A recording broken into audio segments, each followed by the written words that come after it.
அதிகாரம் 5. ஆனபடியினாலே நீங்கள் மறுபடியும் அடிமைத்தனத்தின் நுகத்திற்குட்படாமல் கிறிஸ்து நமக்கு உண்டாக்கின சுயாதீன நிலைமையிலே நிலை கொண்டிருங்கள். இதோ நீங்கள் விருத்த சேதனம் பண்ணிக்கொண்டால் கிறிஸ்துவினால் உங்களுக்கு ஒரு பிரயோஜனமும் இராது என்று பவுலாகிய நான் உங்களுக்கு சொல்லுகிறேன்.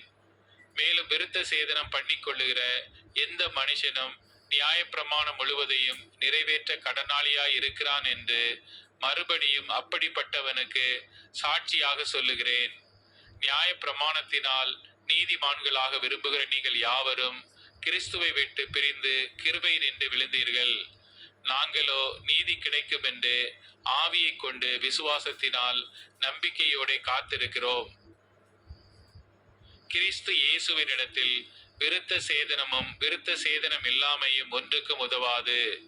அன்பினால் கிரியை செய்கிற விசுவாசமே உதவும்.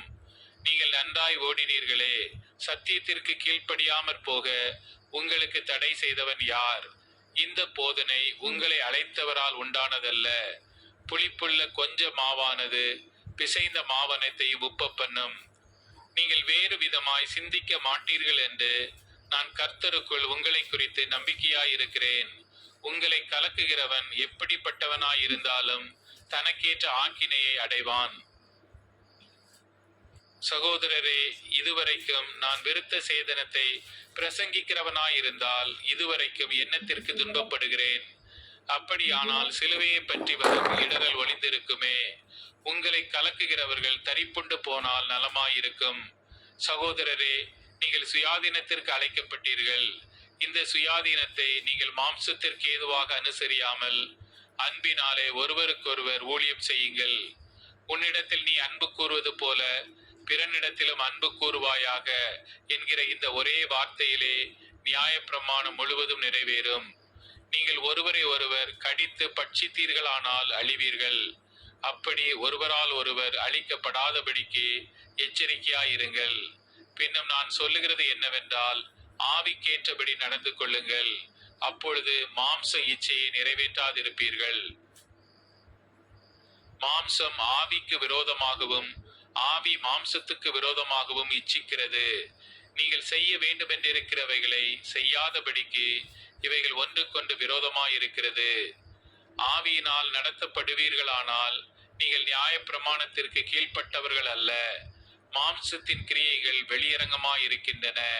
அவை யாவன: விபச்சாரம், வேசித்தனம், அசுத்தம், காம விகாரம், விக்கிரக ஆராதனை, பில்லி சூனியம், பகைகள், விரோதங்கள், வைராக்கியங்கள், கோபங்கள், சண்டைகள், பிரிவினைகள், மார்க்க பேதங்கள், பொறாமைகள், கொலைகள், வெறிகள், களியாட்டுக்கள் முதலானவைகளே.